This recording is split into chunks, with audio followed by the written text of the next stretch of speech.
estamos aqui, queridos, para dar continuidade ao nosso curso Revelações do Apocalipse. Está sendo uma bênção, está sendo um sucesso, né? E graças a Deus estamos aqui mais uma vez juntos naquela metodologia. Eu, como representante de vocês, pergunto, o professor Rogério aqui, à luz da palavra de Deus, está a nos mostrar as respostas. Outra coisa, tem gente que ainda não assinou o canal, né? Então, assine o canal. Lembre-se também, nesse momento, eu convido vocês a pegar a palavra de Deus, né? Para poder você acompanhar, né? Passagem por passagem. Isso aqui é um estudo entre nós dois e você que está aí do outro lado. E sempre, como sempre nós vamos falar, nunca vamos começar nada, nenhuma atividade neste canal sem pedir a direção de Deus. Muito menos essa atividade aqui agora, que é o estudo do Apocalipse. Vamos nesse momento pedir para o Rogério pedir a direção de Deus para esse estudo. Olá, então vamos orar. Obrigado, Senhor, por esse momento, por essa oportunidade onde nós vamos abrir a palavra de Deus, a tua palavra, e vamos estudar para ver quais são as boas novas que tu vais nos trazer através das páginas do Apocalipse. Nós estamos nesta caminhada, numa odisseia que a cada dia que passa clareia no nosso horizonte verdades que talvez nós ainda não tínhamos oportunidade de conhecer. Mas pela tua graça, Senhor, nós pedimos o mesmo Espírito que inspirou João a escrever o Apocalipse, o mesmo Espírito que inspirou todas as outras pessoas a escreverem a tua palavra, que este mesmo Espírito esteja conosco aqui, agora, na hora que esta pessoa esteja assistindo este vídeo, para que a sua mente possa enlarguecer e, iluminado pelo teu Espírito, ela possa compreender realmente o que tu queres falar exclusivamente para ela, intimamente para ela, e assim fazer com que tu sejas o seu Senhor, o personagem central da sua vida. Em nome de Jesus. Amém. Queridos, nós já aprendemos muita coisa. Já aprendemos que o Apocalipse é um livro aberto, né? Foi a primeira lição. Isso aí foi bem claro. Não dá para entender todo o livro do Apocalipse. E também já descobrimos o personagem central do Apocalipse, que é Jesus Cristo. Já descobrimos também quem é o inimigo, que isso é importante. Se nós estamos numa guerra, né, num grande conflito, nós temos que descobrir quem é o inimigo e conhecer o inimigo, para poder estar preparado para as adversidades que o inimigo coloca no dia a dia. E hoje nós vamos ter boas novas, né? Na realidade é interessante, né? Hoje o título é As Boas Novas do Apocalipse. Todo mundo gosta de receber notícia. Todo mundo. E hoje nós vamos receber só boa notícia aqui. Então, o estudo de hoje é Boas Novas do Apocalipse. Então, vamos ficar atentos. E vamos para a primeira pergunta, né, Rogério? Rogério, como é chamado no Apocalipse o plano de salvação? Como é chamado dentro do livro do Apocalipse o plano de salvação? Olá, então vamos para o texto, porque o nosso esquema é o seguinte, é a Bíblia que responde. O primeiro texto está em Apocalipse capítulo 14, versículo 6. Eu acho que eu falei em um dos vídeos que é como se fosse um filme. O enredo está se desenrolando e como um filme, primeiro o diretor coloca o mocinho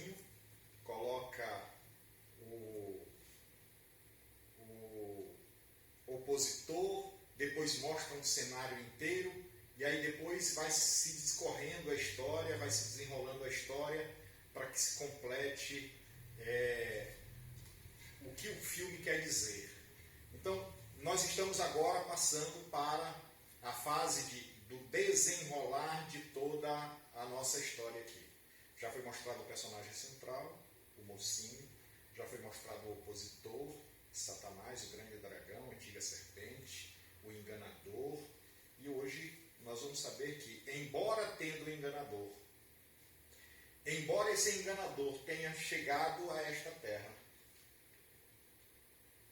as boas novas é essa, chamada de Evangelho Eterno. Vamos confirmar? 14, versículo 6. Diz assim: vi outro anjo voando pelo meio do céu, tendo o Evangelho Eterno para pregar aos que se assentam sobre a terra, a cada nação, tribo, língua e povo. É um Evangelho de muito tempo, ele não é novo. É um Evangelho que foi elaborado, Simão, e nós vamos ver daqui a pouco, antes da fundação do mundo. Deus se adiantou para o que ia acontecer. Quando ele fez Adão e Eva, ele não fez Adão e Eva para colocar à margem das tentações. Porque Adão e Eva foram criados livres e com algo que todos nós falamos, principalmente no país em que nós vivemos, que é um país de grandes liberdades. Então, esta liberdade foi conhecida por Adão e Eva com o nome de livre-arbítrio.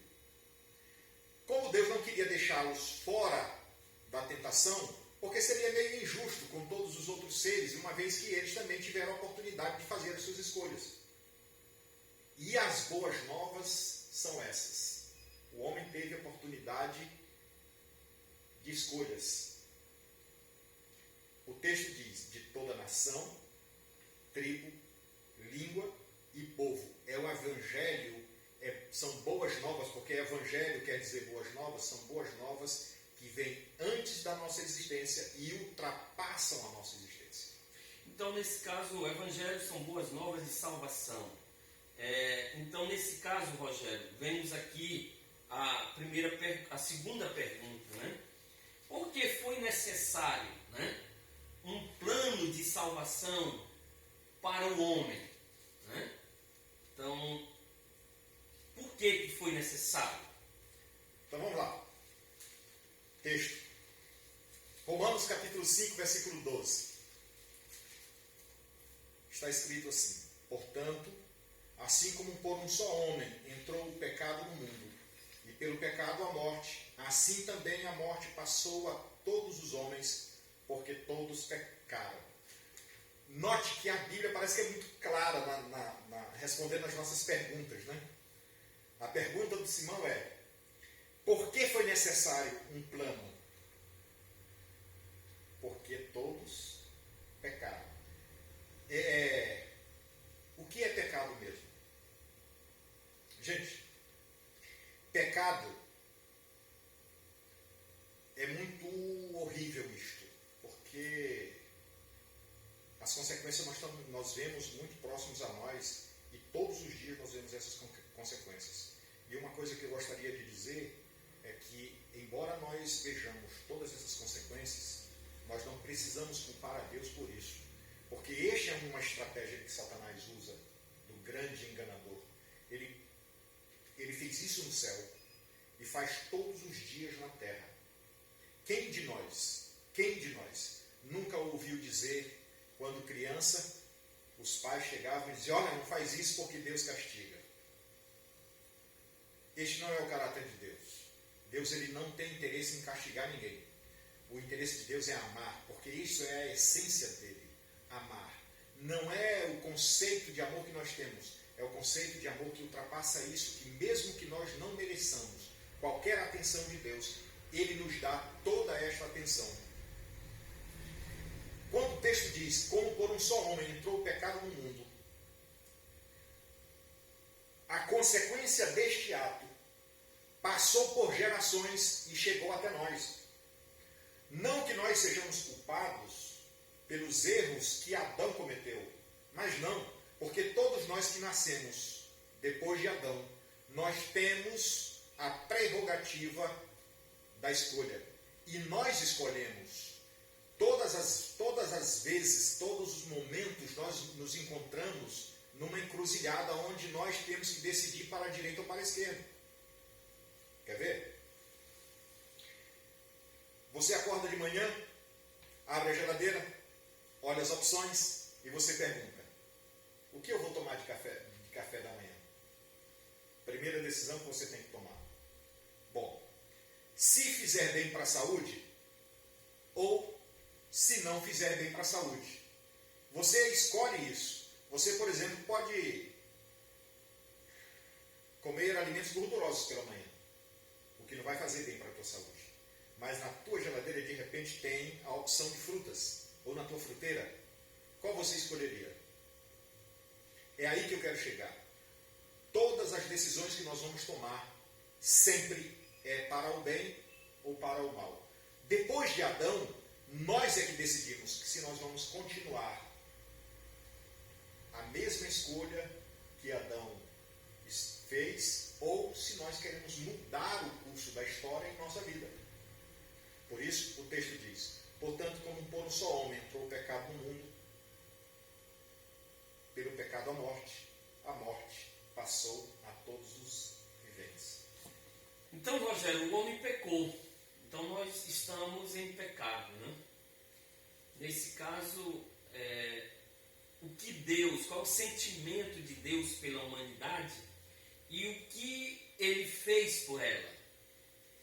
Nós vamos ver essa resposta num dos versos bíblicos, talvez se não mais conhecido, um dos versos mais conhecidos que a cristandade tem informação. São João capítulo 3, versículo 16. Dá até para recitar.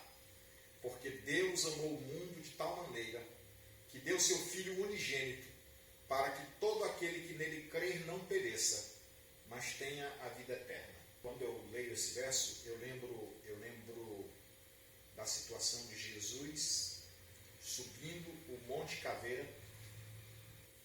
Vocês já pensaram onde estava o Pai quando pregaram Jesus na cruz?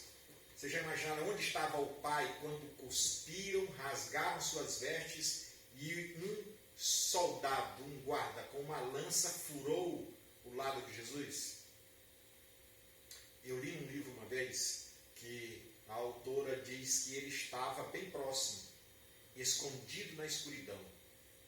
É este o sentimento que Deus teve, de um pai ver o filho morrer impotente, sem poder fazer nada, porque qualquer coisa que o pai fizesse, ele colocaria em risco este plano das boas novas.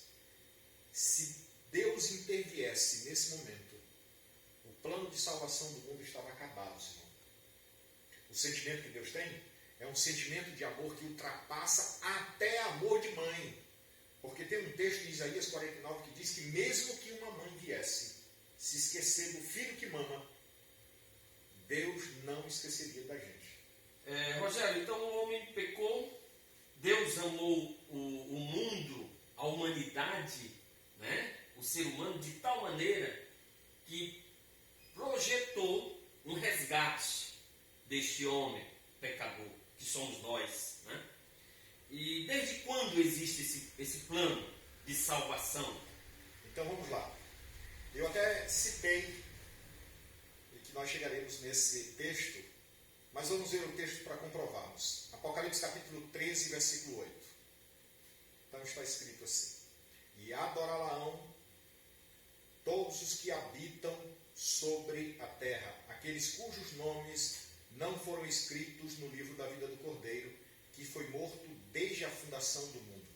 Que descoberta! Quer dizer que antes do homem pecar, antes do homem existir, antes do homem ser criado, já havia um plano para esse resgate. Não porque Deus sabia que o homem ia pecar, que Deus tinha certeza que o homem ia pecar. Não, Porque o pecado é uma escolha. Veja, Gênesis, quando fala desta queda do homem, ele narra assim: Deus trouxe Adão e Eva para frente de uma árvore chamada da árvore do conhecimento do bem e do mal, olhou para ela, olhou para todas as árvores, Adão acompanhou os movimentos do Senhor, e Deus agora diz: de todas as árvores vocês podem comer livremente, mas da árvore do conhecimento do bem e do mal não comereis, porque no dia em que vocês comerem, vocês vão morrer. Escolha. Escolha. Adão e Eva tiveram a oportunidade de escolher para determinarem o que eles queriam do futuro deles. Ao escolherem, o plano poderia ser levado avante. Por quê? Porque este plano do cordeiro morrer, e isto implicava também, e eu quero citar aqui João capítulo 1, 29, quando Jesus desce nas águas do batismo, e ele encontra, pelo olhar, Jesus. João olha para os discípulos dele, João, e diz assim: eis o Cordeiro de Deus que tira o pecado do mundo. Aqui está. O Cordeiro foi morto bem antes de ele morrer. Quer dizer, ele já foi oferecido. Se Adão e Eva pecarem, entra em ação este plano, e o Cordeiro vai ser morto no lugar deles, para que tirasse o pecado que Adão e Eva viessem a cometer. Nesse caso, Rogério, nós temos aqui uma pergunta. Quer dizer que ao morrer na cruz, o que Jesus fez com esse ato? O ato dele morrer na cruz, sofrer na cruz, era uma morte cruel naquela época. Sim. E através desse ato, o que ele fez por nós através desse ato? Então vamos lá. Vamos texto, Apocalipse capítulo 1, verso 5. Vamos ver. Então diz assim: e da parte de Jesus Cristo, a fiel testemunha, o primogênito dos mortos e o soberano dos reis da terra, vejam, aquele que nos ama e pelo seu sangue nos libertou de todos os pecados. Está aqui. Liberdade. O pecado é algo que nos aprisiona. E a prisão do pecado é algo que é muito difícil de se libertar. Que o diga alguém que por muitos anos usa drogas. É terrível. Que o diga alguém que está preso à imoralidade, alguém que está preso aos seus desejos. O mundo hoje, de uma maneira geral, carrega um peso que tem se externado na vida de muitas pessoas com o nome de depressão. A maior parte das pessoas que estão nesse estado são pessoas que se culpam muito. São pessoas que não conseguem se libertar de uma culpa, de pensamentos. E Jesus fez provisão para isso. Se isto acontecesse, ele mesmo, incorporado, tornado-se homem, como a gente viu lá em Romanos, como por um só homem entrou o pecado no mundo, assim por um só homem também o pecado do mundo teria que sair. Se entrou por um homem, sai por outro homem. Entrou por Adão, saiu pelo segundo Adão, chamado Jesus Cristo, pelo Cordeiro de Deus que tira o pecado do mundo. Com a atitude de entregar sua vida, Deus nos deu o que todo ser humano busca constantemente e defende constantemente, que se chama liberdade. Ele nos libertou. No caso, Rogério, nós queríamos saber o seguinte: nós estamos falando aí do plano da salvação, do amor de Deus através desse plano para resgatar a humanidade, para salvar a humanidade. Agora vem uma pergunta. De acordo com a palavra de Deus, quantos salvadores existe à disposição do pecador? de acordo com a palavra de Deus, quantos salvadores existe disponível para nós. Então vamos lá. Olha, ao longo da história, já houve muitos salvadores. Mas o que nós estamos falando aqui é salvar do pecado. Então vamos primeiro conceituar pecado. O que é pecado? Tem um texto na Bíblia, nós vamos ler esse texto um dia desse, mas como às vezes precisa se adiantar, não vou dar o texto não, só vou citá-lo. Tem um texto que diz que o pecado é a transgressão da lei. Que lei? Uma lei que rege o mundo. Uma lei, e são leis que regem até a sociedade como um todo. São leis que regem, por exemplo, saúde. São leis que regem comportamentos. São as leis as leis que fazem o equilíbrio para que todos possam conviver harmoniosamente. Então, pecado é a transgressão destas leis. Né? Pecado é a transgressão da lei, como a Bíblia fala. Então, deve haver um Salvador para libertar este que se chama pecado. Se eu, por obséquio, vier a quebrar a lei, há um Salvador. Há uma âncora firme e segura, onde eu posso buscar para que eu possa ficar livre, conforme o texto que nós lemos agora há pouco, sobre liberdade. Mas vamos ler o texto para responder essa pergunta mais enfaticamente. Está em Atos capítulo 4, versículo 11 e 12. Depois nós vamos ler Apocalipse capítulo 3, versículo 7. Versículo 11 do capítulo 4 de Atos diz assim: esse Jesus é pedra rejeitada por vós, os construtores, o qual se tornou a pedra angular. E não há salvação em nenhum outro, porque abaixo do céu não existe nenhum outro nome dado entre os homens pelo qual importa que sejamos salvos. O Paulo aqui, Lucas, que escreveu aqui o livro de Atos, ele foi enfático e repetiu. Ele diz assim: não há salvação em nenhum outro e não existe nenhum homem, nem no céu nem na terra, onde se deve buscar essa salvação, né? Que é Cristo Jesus. Jesus é a pedra angular, é o alicerce da construção chamada cristianismo. E não existe salvação fora dele, porque é ele que sustenta isso. Apocalipse capítulo 3, versículo 7 é o segundo texto.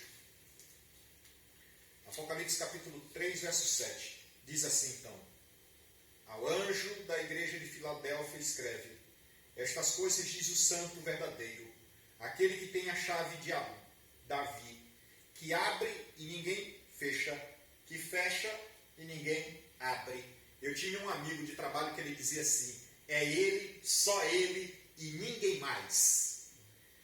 É só Jesus. Amigos, a resolução para um problema chamado culpa, só Jesus. A resolução para um problema chamado pecado, só Jesus. A resolução para os problemas psicológicos, comportamentais, qualquer problema que você venha a ter, que você o busque como seu Salvador, como seu auxiliador, creia.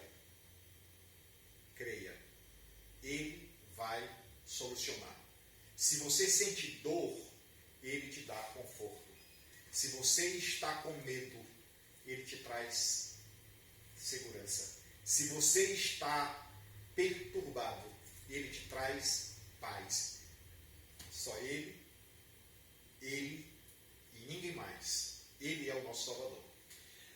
No caso, Rogério, sabendo que Jesus Cristo é o único que pode nos salvar do pecado, a pergunta é: o que devo fazer, o que nós devemos fazer, né, para ser salvo?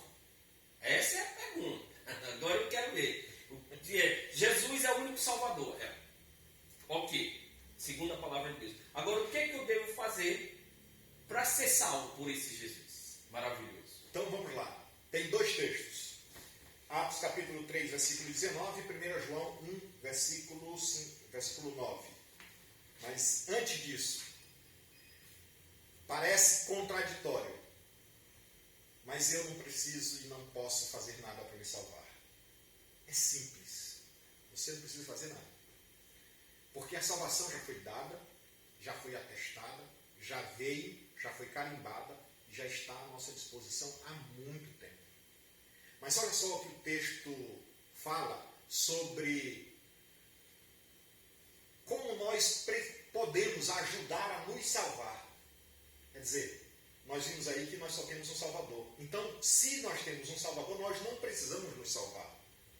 Então, o que nós podemos fazer para ajudar o Salvador? Olha, eu estou contando muitas experiências, mas eu lembrei agora há pouco de uma. Uma pessoa estava em alto mar e estava sem colete salva-vidas e sabia nadar muito pouco, mas orava a Deus para que fosse salvo. Então apareceu um bote. E a pessoa que estava no bote diz: vem, sobe aí, bora. Ele: não, eu pedi para Deus, eu orei e pedi para Deus para que Deus me salvasse. E Ele vai me salvar, eu sei que Ele vai me salvar. E o bote insistiu, já que ele não queria, o bote foi embora. Depois apareceu um navio. E o navio jogou lá uma boia. Diz: vem, sobe aqui, vamos. E ele: não, meu Salvador é Jesus. Então eu orei para Ele e Ele vai me salvar. E o navio foi embora. O navio avisou a guarda costeira e de repente aparece um helicóptero. Desceu um socorrista e ofereceu para ele subir no helicóptero. E ele novamente: não, eu não vou porque eu orei, pedi. Ele morreu. Parece engraçado. Ele morreu. Mas isso é uma história com E. E aí, chegou no céu.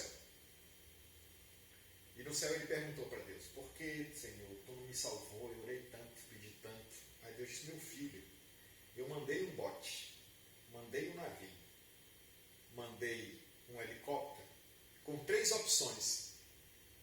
Tu não quis a salvação. O que eu podia fazer? Entende? Vamos para o texto. Parece engraçado, mas vamos responder a pergunta: o que devo fazer?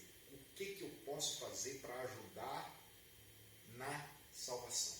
3,19 de Atos: arrependei-vos, pois, e convertei-vos para que sejam cancelados os vossos pecados. Opa, isso é esclarecedor. Arrependimento e confissão. E vem a conversão. E aí os pecados são cancelados. É simples. Simão, quando a gente conversa, ele tem uma frase que eu ainda não aprendi não, mas eu vou aprender. Pecado não se paga. Como é esse negócio, Simão? Agora eu que entrevisto. Pecado não se paga. Pecado não se explica. Pecado se paga. E Jesus Cristo já pagou por nós. É isso aí. Pecado não se explica. Pecado se paga. Deveu é uma conta que vai chegar. E se você não tem um fiador para esta conta, não tem jeito. Tem um texto em Isaías capítulo 55 que diz: olha, vinde vós que tem sede, vinde às águas. Vocês que não têm dinheiro, vinde, comprai e bebei. Opa, como é que a gente compra sem dinheiro? Quem compra sem dinheiro só compra se for fiado. E antigamente, quando você não tinha crédito, você precisava de alguém que fosse o seu fiador. Jesus é o único Salvador. Jesus é esse fiador. Você não tem crédito. Você não tem dinheiro. Mas Ele está lá. Pode vir.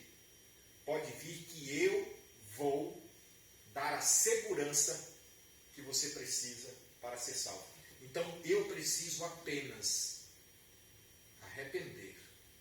Deixar de me alegrar nas coisas ruins que eu faço. E A segunda opção que Lucas coloca aqui no capítulo 3, versículo 19 é converter. Você sabe o que quer dizer converter? Converter é como se eu estivesse andando nesta direção e voltar.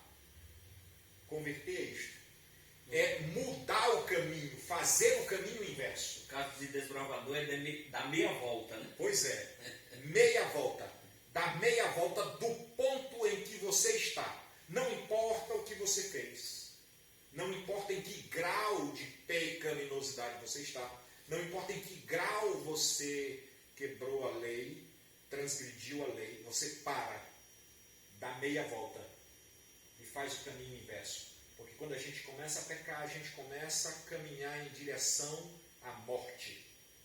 E quando a gente para de fazer o que nós fazemos costumeiramente e aceitamos Jesus como nosso único Salvador, a gente dá meia volta e faz o caminho de volta inverso. Ao invés de estar correndo em direção à morte, nós começamos a caminhar em direção à vida. Vamos para o segundo texto? 1 João capítulo 1, versículo 9. Se confessarmos os nossos pecados. Lembra que eu falei de confissão? E aí o que de mais lindo a palavra de Deus traz para a gente é: Ele é fiel e justo para nos perdoar os pecados e nos purificar de toda, não são só algumas, de toda injustiça. Rogério, já está bem claro que nós temos só um Salvador. Eu, pecador, nós só temos à nossa disposição, segundo a palavra de Deus, só um Salvador. Mas agora tem aquela história do mediador, daquela pessoa que existe para interceder por nós diante de Deus Pai. Quantos mediadores existem na palavra de Deus? E quem são eles ou quem é ele? Então vamos lá. Texto. 1 Timóteo capítulo 2, versículo 5. Diz assim: Porquanto há um só Deus, um só mediador entre Deus e os homens, Cristo Jesus, homem, o qual a si mesmo se deu em resgate por todos. Testemunho que se deve prestar em tempos oportunos. Há um só. Só Jesus. Por méritos. Porque para ser mediador, tem que ter méritos. Quer dizer, como algo sobrenatural poderia ser meu mediador? Nós temos um mediador que é como nós. Em outro texto, a Bíblia diz que em tudo ele foi tentado, mas não pecou. Quer dizer, ele sabe, ele está próximo de nós, ele sabe o que a gente passa. Porque ele passou na sua própria vida, na sua própria carne, o que nós passamos. Então, ele entende muito bem. Para ser mediador, eu preciso estar bem de ambos os lados. Porque o mediador é como se fosse a ponte que liga um ao outro. Está aqui o homem pecador. Está aqui Deus. E Jesus é a ponte que faz essa ligação. Só Ele. A Bíblia não dá margem mais para ninguém. É um só. E parece que repete quando ele diz assim, é um só, sozinho. Aí eu lembrei do texto que a gente leu ainda há pouco. Porque Deus amou o mundo de tal maneira que deu o seu Filho unigênito. Eu gosto de interpretar essa palavra. Eu não sei nem se tem sentido isso, mas eu gosto de interpretar essa palavra como sendo a junção de duas palavras. Único e primogênito. Não é? Porque um pai que tem filhos, o primeiro filho é o primeiro. Ele é o primeiro e único. Entende? Primogênito. Ele é o primeiro e o único. Aqui também, ele é o primeiro e único. Ele é o único mediador que faz essa ponte, essa ligação entre o homem pecador, com ele mediando. O homem se torna justo porque ele nos purifica de toda a injustiça e agora nós somos aceitos pela divindade, o Pai. Rogério, agora as pessoas que seguem aí esse canal querem saber o seguinte. Primeiro, a palavra de Deus já mostrou que nós temos um Salvador somente, um mediador somente, e é Jesus Cristo. E agora eles estão querendo saber o seguinte, qual o desejo de Deus, qual o desejo dele em fazer na vida de uma pessoa quando essa pessoa se converte. Então, vamos só recapitular. O que é conversão? Conversão é estar indo no sentido parar, dar meia volta e ir no sentido contrário. Isso é conversão. Então, qual é o desejo de Deus quando uma pessoa faz este retorno, esta parada e esta volta? Vamos para o texto? Apocalipse capítulo 3, versículo 20. Diz assim: Eis que estou à porta e bato. Se alguém ouvir a minha voz e abrir a porta, entrarei em sua casa, cearei com ele e ele comigo. É fácil. É muito fácil. Gente, não precisa muita coisa para estar ao lado de Deus. Você não precisa fazer muito esforço.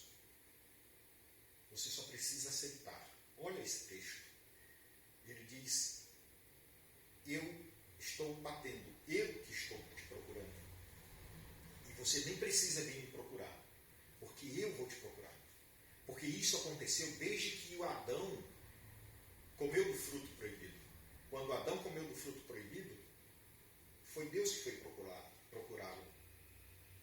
Ele perguntou lá no jardim: Adão, onde é que tu estás? E agora, séculos, milênios se passaram, e nós estamos aqui agora, e Jesus diz assim: olha, você que está ouvindo esse canal, você que está assistindo esse estudo, eu estou na porta, eu estou aqui na tua mente, no teu coração, chamando a tua atenção, para que você me dê uma abertura. Abra a porta, porque eu não posso abrir, eu não posso ferir uma coisa que eu te dei e que nós vimos já agora nessa lição, que é liberdade. Eu não posso ferir este princípio, esta dádiva que eu dei a você. Você precisa abrir a porta, abrir com a liberdade que você tem, para que eu tenha a liberdade de fazer morada na tua vida. E se você fizer isso, tenha certeza que eu vou ceiar com você. E isso vai ser retributivo. Você vai ceiar comigo. Este é o desejo de Deus. O que Deus mais deseja, e o que eu vejo aí, é algo tão supremo que às vezes até é difícil de compreender, que é: mesmo que eu seja o que for, que eu seja o pior ser humano na face desta terra, a única coisa que eu preciso fazer é abrir a porta. E se você tiver um pouquinho de paciência, você vai notar que ao passar o tempo, quem está ceando com você, quem está dentro da sua vida agora, começa a transformar a sua vida sem você perceber. E daqui a pouco, você é uma nova pessoa, uma nova criatura. Você é um novo ser humano que começa também a transmitir esta novidade de vida para outras pessoas. Rogério, o povo quer saber, o pessoal do canal quer saber. Quando uma pessoa, é a última pergunta, para a gente encerrar aqui, né? Quando uma pessoa é convertida, Jesus entra no coração dele, ele produz 2 frutos. Uhum. Quais são eles? Vamos para o texto. A Bíblia é interessante, ela vai respondendo e vai dando animosidade na gente, né? Para a gente falar. Filipenses capítulo 2, versículo 13, diz assim: porque Deus é quem efetua em vós tanto querer como realizar, segundo a sua boa vontade. Lembra? Abriu a porta, que ele entrou para cear, ele começa uma transformação. Você pode até não querer, mas quando você está em companhia do Senhor, que você fez aquela parada e retornou, pegou um novo rumo, tomou um novo rumo, você começa a fazer coisas que você nem imaginava que era. Daqui a pouco você vai dizer, rapaz, eu mudei demais, eu mudei tanto que nem estou me conhecendo.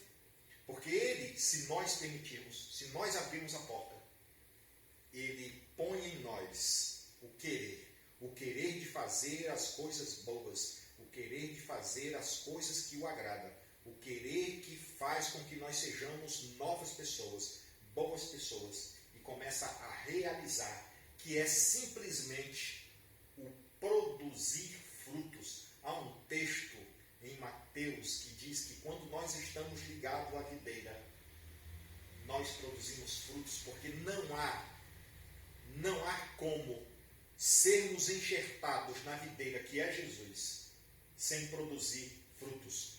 Eu estudei num colégio interno que tinha como principal atividade a agricultura. E eu trabalhei num setor que era conhecido por pomar. E eu aprendi como fazer uma laranjeira produzir mais frutos e num tempo mais curtos. E hoje isso quer dizer, há muitos anos já se faz isso na agricultura, que é o enxerto. E lá se plantava as mudas de limão e pegava o broto da laranja de uma espécie chamada pera-rio, que é conhecido lá como pera-rio, e pegava esse broto e enxertava no pé de limão. E quando esse broto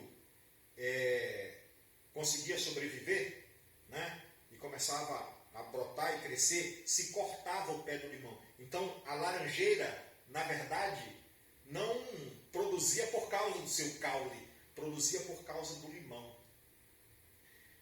Assim somos nós, quando nós nos convertemos, paramos, damos a meia volta e começamos a caminhar em sentido contrário. Nós somos enxertados nessa videira. E aí, o querer e o realizar é justamente os frutos que nós produzimos por estarmos ligados a esta videira. Então, queridos, hoje nós aprendemos as boas novas do Apocalipse. Que, apesar do pecado, uma boa notícia, qual é? É que existe o plano de salvação. Nós aprendemos hoje que existe o plano de salvação, desde a fundação do mundo.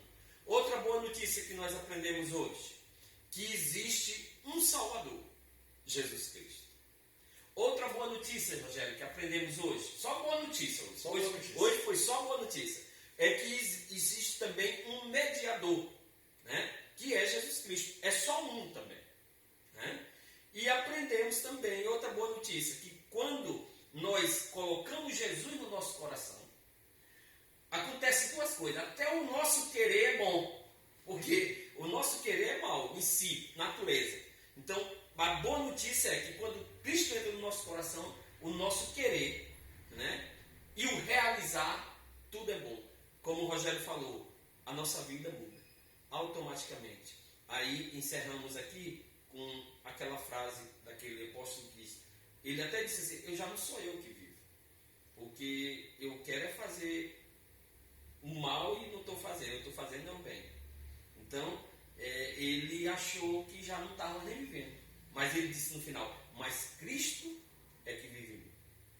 Queridos, se eu fosse fazer do jeito daquele nosso amigo da Novo Tempo faz, né? Chega mais perto aqui.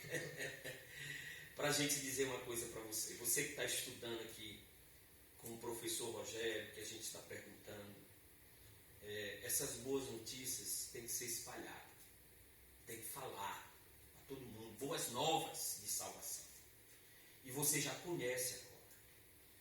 E eu queria que você aceitasse, porque não foi o Rogério que falou, não foi eu que falei. Aqui está escrito, né? Está escrito e aqui é a palavra de Deus. aceite essas boas notícias e aceite Jesus Cristo no seu coração e você vai ter uma nova vida. Você vai dar uma meia volta, você vai mudar. As pessoas vão perguntar assim: o que está acontecendo? Que você está diferente. Aí você diz: é Jesus. É no canal lá, no canal que eu estou assistindo. E eu estou aprendendo muitas coisas, porque lá só fala a palavra de Deus. Vamos pedir a direção de Deus e entregar para Deus a sua vida agora, as nossas vidas nas mãos de Deus. E vamos encerrar com a palavra de oração. Grandioso Deus, nós acabamos de ouvir boas notícias no livro do Apocalipse. Só notícias excelentes. Mas nós precisamos aceitar essas boas novas de salvação. Aceitar Cristo como nosso Salvador. Aceitar Cristo como nosso mediador. Aceitar, Senhor, que de nós mesmos não podemos fazer nada. Até o nosso querer, o nosso realizar, vem desse Deus maravilhoso. Nós entregamos a cada pessoa que está assistindo nesse momento nas tuas mãos. Faça, Senhor, o trabalho que tem que ser feito nessa pessoa.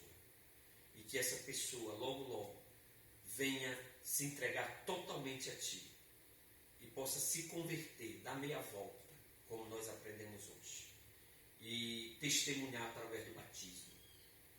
E viver uma vida nova em Cristo Jesus. Em nome de Jesus te pedimos, em nome de Jesus te agradecemos. Amém. Queridos, finalizando, Rogério, nós vamos aqui dizer que na próxima lição, você não pode perder não. Eu nem vou dizer se é daqui a 3 dias ou daqui a uma semana, que o pessoal está querendo antecipar, mas a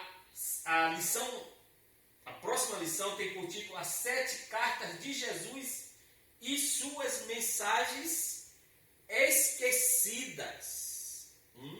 Se está esquecida, muita gente não sabe. Jesus Cristo, escreveu 7 cartas. Interessante, 7. E nós vamos estudar essas 7 cartas no próximo programa. Muito obrigado e até a próxima. Até logo. Tchau.